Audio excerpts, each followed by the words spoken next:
Bonsoir à toutes et à tous et bienvenue à cette édition. Les titres.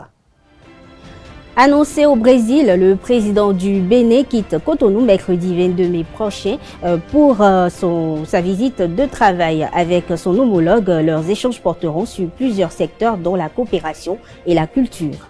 Le drame survenu dans la nuit du 16 au 17 mai sur les côtes tunisiennes ne laisse pas indifférent le parti Les Démocrates. Dans une note publiée le 19 mai dernier, les responsables de LD compatissent à la douleur du peuple béninois et appellent à un plan d'urgence. Le premier ministre israélien Benjamin Netanyahou est sous le coup d'un mandat d'arrêt pour des crimes de guerre et crimes contre l'humanité présumés dans la bande de Gaza. Un mandat émis par la CPI à travers un communiqué ce lundi 20 mai 2024.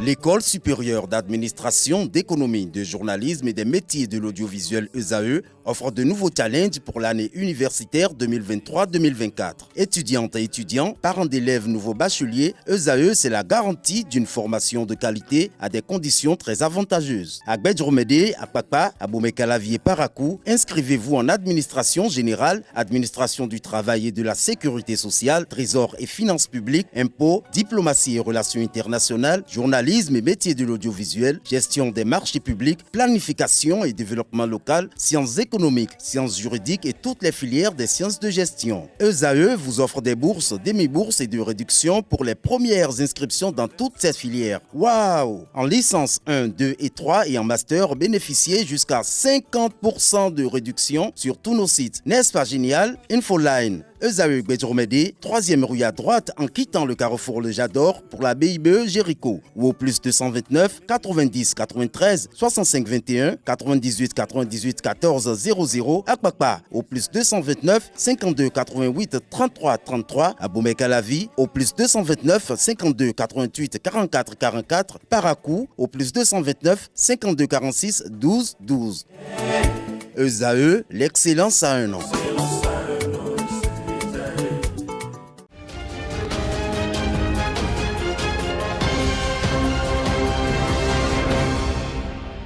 Bonsoir à tous. Le chef de l'État béninois, Patrice Talon, sera attendu au Brésil du 23 au 26 mai 2024. Au cours de cette visite de travail, Monsieur Talon va s'entretenir avec son homologue, le président brésilien Lula da Silva, notamment sur la coopération entre les deux pays, l'éducation, la culture et bien d'autres sujets. Avec sa délégation, le président béninois quittera Cotonou ce 22 mai 2024. Bertin Corvi était l'invité de l'émission matinale Free Matin du 17 mai dernier, reçu par Atifa Olafa et Abdelkader Achirou, le président de l'Alliance Iroko, militant du BR, a fait le tour d'horizon de l'actualité et en l'occurrence la crise entre le Bénin et le Niger. Suivez son analyse. Ayant fermé la frontière alors qu'ils ont fait de notre port leur port naturel, eh bien, ça a eu des conséquences. Maintenant, on a ouvert. Donnons-leur un peu de temps de nous pardonner. C'est pour ça, pour moi, il n'y a pas de crise. C'est comme un couple, hein. Bon, ta femme te surprend avec une autre femme alors qu'elles sont plus nombreuses, donc elles devraient tolérer parfois de ces choses-là. Ben, elle se fâche. Mais, ben oui, écoutez. Bon, ça, c'est un autre débat. Mais quand elle est fâchée, elle laisse ses parents. Même si tu allais demander pardon, du jour au lendemain, tu ne lui demandes pas de rentrer. Et même qu'elle rentre et te tourne dos la nuit, tu ne vas pas l'obliger, tu laisses le temps de digérer, de pardonner. Nous avons ouvert les frontières, laissons un peu de temps aux Nigériens. Parce que nous sommes condamnés à vivre ensemble. Ils le savent, nous le savons. Maintenant, c'est la réaction de la presse surtout. Et au-delà de la presse, même pas la presse. La presse béninoise ou la presse béninoise d'abord. Oui. Mais, qui a l'air triomphaliste quand tu les écoutes, ben, tous les autres n'ont que tous les péchés, nous on a toutes les qualités. On a aussi notre part de responsabilité. La résolution de cette crise se fera par l'informel. Sans faire sa promotion ni sa publicité. Je prends Issa Salif Odi Saleh, mais qui avait conduit quand même la délégation nigériane des oulémas, des chefs musulmans.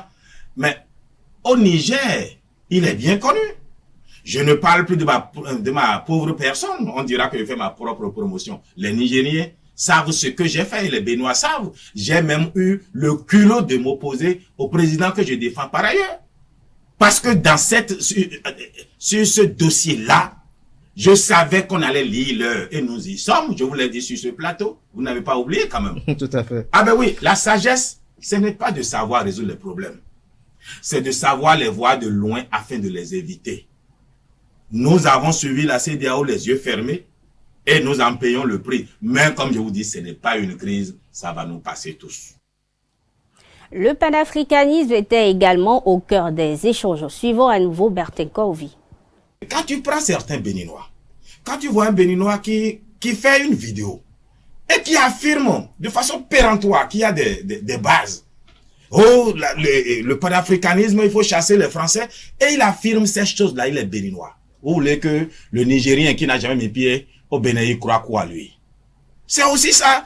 Quand quelqu'un dit, oh, l'aéroport de Tourou est une base française, mais vous voulez que les Nigériens croient quoi?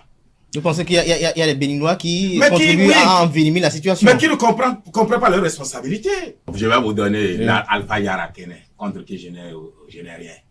Ben, quand on l'a attrapé, c'est lui qui fanfaronnait ici, à Tourou. Bon, on l'a pris. Je suis sûr qu'on le libère très vite parce que Damassia a retiré sa plainte. Mais l'État continue de le poursuivre pour ses affirmations. On lui demande, amenez-nous voir les bases dont vous parliez. Eh ben, il dit que c'est sur les réseaux sociaux qu'il a entendu ça. Vous pouvez construire un pays sur les réseaux sociaux, sur les rumeurs. Moi, je vous dis de façon péremptoire qu'il n'y a aucune base française au Bénin. Attention, je ne dis pas qu'il n'y ait pas de formateurs.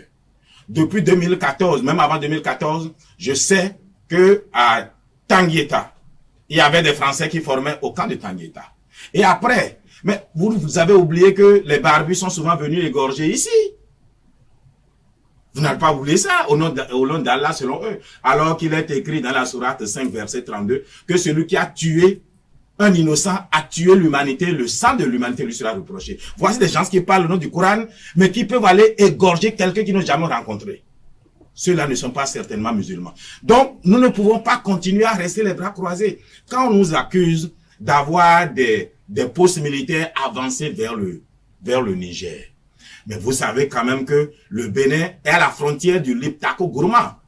Karimama est dans le Liptako-Gourma. Malambi, c'est le Liptako-Gourma. Les barbus, quand ils sont coincés par la riposte du Burkina, du Niger, du Mali, mais descendent vers où? Vers le Bénin.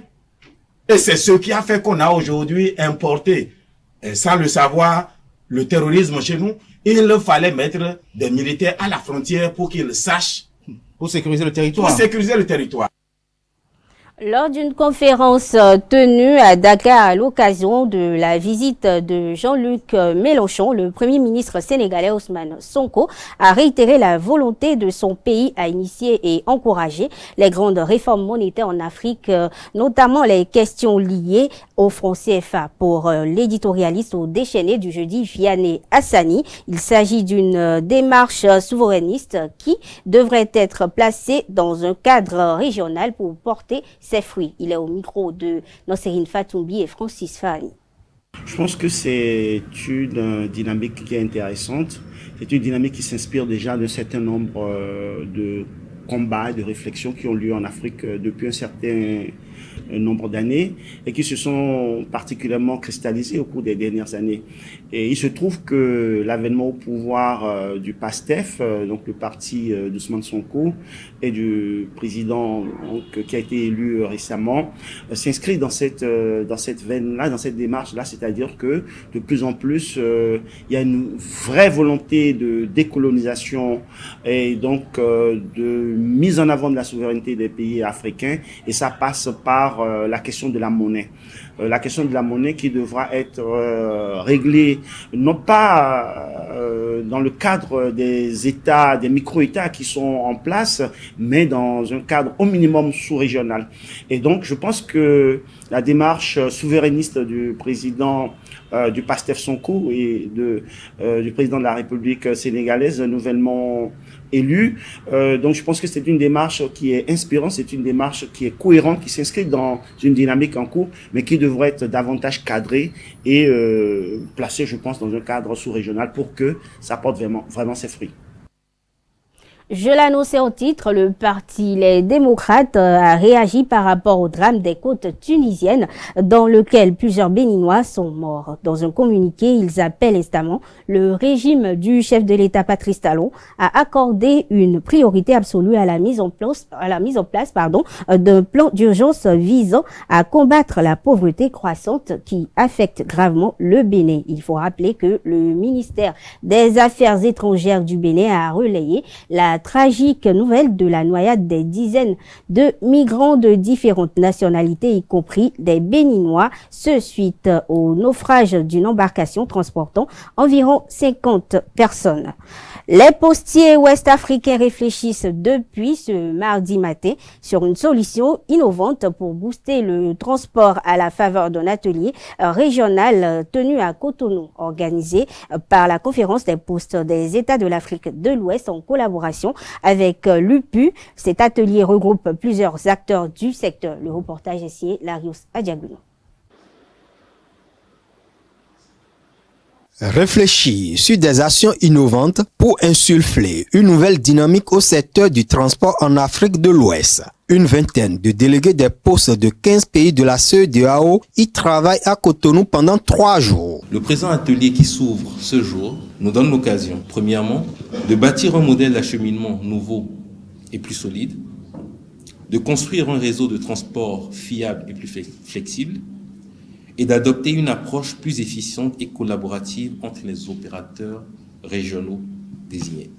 Cet atelier, initié par la Conférence des postes des États de l'Afrique de l'Ouest en collaboration avec l'Union postale universelle UPU, entend donner des réponses résilientes à l'échec du projet Corridor Lagos-Abidjan. Cet atelier va donc permettre de parler de toutes les actions retenues dans le projet pilote d'acheminement sur l'As Lagos-Abidjan, en vue de permettre un réseau de transport plus flexible, avec plus de transporteurs, quel que soit le mode de transport. Vous conviendrez bien avec moi que la tenue, en l'espace de 9 mois, de cette 3e rencontre dans le secteur postal à Cotonou, traduit largement l'engagement du gouvernement de la République du Bénin à relever les défis actuels du secteur postal, tels que le développement du commerce électronique, l'adaptation des postes face à la digitalisation irréversible des services, l'inclusion financière et sociale des populations, pour ne citer que cela. Le projet chaîne d'approvisionnement flexible et réseau de transport du courrier en Afrique de l'Ouest se veut un élan de mutualisation des forces des pays de l'espace CEDEAO. Bonne nouvelle pour les travailleurs du Bénin. La marche du 22 mai, initiée par la CSTB, a été approuvée le 17 mai dernier par le préfet du littoral, Alain Orunla. La Confédération syndicale des travailleurs du Bénin l'a notifié ce 20 mai 2024 dans un communiqué signé de son secrétaire général Norbert Couteau. Et le syndicat appelle les travailleurs et le peuple ainsi que les organisations démocratiques et de la défense des droits de l'homme et des peuples à la célébration de cette victoire du droit à manifestation. Ce à travers la dite marche fixée à demain mercredi 22 mai à Cotonou. Le rassemblement, il faut le préciser, a lieu à la place de l'Étoile Rouge à 7 heures du matin. Dans la commune de Pomassé, les ressortissants de l'arrondissement de Dédomé se sont donné rendez-vous le 19 mai dernier dans le village de Remadou à l'occasion de la fête de la Pentecôte pour célébrer leur fête identitaire édition 2024. C'était sur le terrain du complexe scolaire public de Dédomé Remadou. Le film de cette célébration signé Quentin Amoussou, Carles Kitome. Pour les fils et filles de Dédomé, je dirais simplement qu'aujourd'hui, nous célébrons l'unité dans la diversité. Ces mots du père Robert Wanouzanou illustrent l'esprit de cette fête identitaire qui fait le lit à de nombreux projets de développement. Nous aurons l'occasion de découvrir et de redécouvrir des danses et des chants artistiques de divers jeux et des spécialités culinaires propres à Remadou. La fête des Doméroué est aussi un moment de réflexion sur la solidarité et la cohésion de notre communauté. Dedomehwe donne l'opportunité aux autorités locales d'inviter toutes les potentialités à s'investir pour le développement de l'arrondissement. Depuis 4 ans, nous nous retrouvons à l'occasion de la fête de Pentecôte pour célébrer la fête identitaire de notre arrondissement. Mais au-delà de la réjouissance des retrouvailles, cette fête constitue une opportunité de valorisation des potentiels touristiques de notre arrondissement. Le conseil d'arrondissement que je dirige fait ce qu'il peut pour le développement des domaines. Mais nous avons besoin de votre soutien pour faire mieux et aller plus loin. C'est sur ces mots que je voudrais vous souhaiter une bonne fête. La 5e édition de Dedomehwe prévue dans le village de Koufonou aura un goût particulier car elle sera couplée avec la fête de Novicha de Koufonou. Au thème de la célébration de la 4e édition de Dedomehwe, quelques personnalités locales impliquées dans le développement local expriment le sens de leur engagement, toujours au micro de Conté Amoussou, Carles Kitome. Dedomehwe est une fête identitaire connue auparavant sous le nom de Gletokwe. Gletokwe, on fêtait Gletokwe, nos parents fêtaient Gletokwe à Dedomehwe. Mais c'était concentré au centre de l'arrondissement, à Kodji. Mais depuis 2018, 2019, on s'est retrouvés, nous jeunes de Dedomehwe, nous avons dit, mais Dedomehwe ne se développe pas. Personne ne connaît Dedomehwe. Dedomehwe n'avance pas.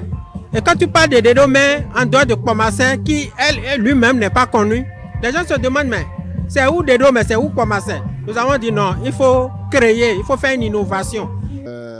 Pour dire à tous nos frères et sœurs, à nos parents de Dedomehwe, que le ministre d'État, Pascal Joné Koupaki, lui, il est d'ici. Il se sent d'ici. Et il ne voudra jamais être loin de tout événement qui concourt au développement de Dedomehwe. Et c'est la raison pour laquelle il nous a chargé de venir porter ce message important aux organisateurs, au président de l'association de développement et à toute l'équipe de développement de Dedomehwe.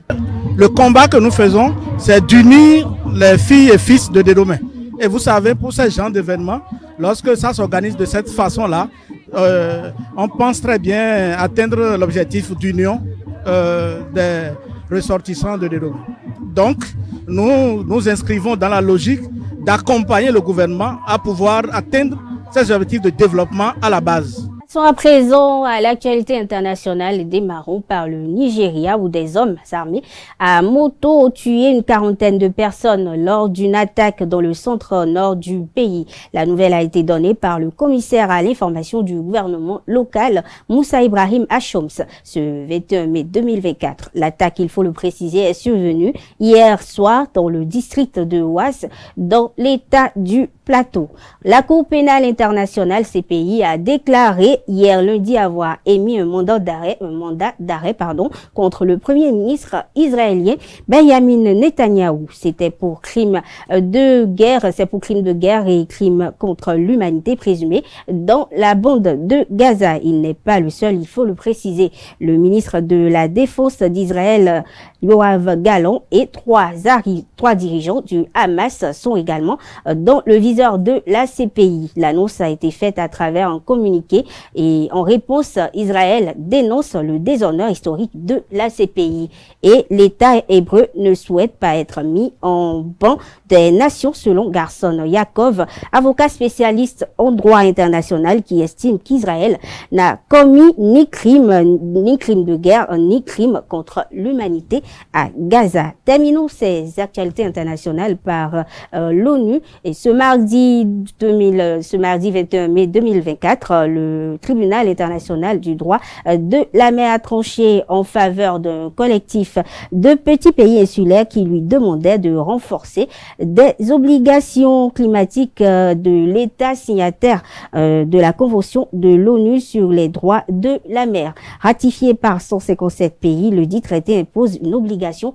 spécifique de prendre toutes les mesures nécessaires, afin de prévenir, réduire et maîtriser la pollution marine due aux émissions anthropiques de gaz à effet de serre selon le tribunal. Terminons ces actualités par le sport. La Super League Pro de football va être à sa 18e journée demain mercredi. Le leader d'ADSC sera hôte de Damissa FC à Ndali. Son dauphin Lotopopo accueille le 4e Banigansé à Grand Popo. Le champion au titre Coton FC, actuel 3e, se déplace sur le terrain d'Aïma à Koubopé et Aspac reçoit JSP à Tofo. Pour terminer, Sobemap FC affronte à domicile AS Cotonou. Mesdames, Messieurs, c'est sur cette note que prend fin cette édition. Merci de l'avoir suivi. Bonne soirée à toutes et à tous.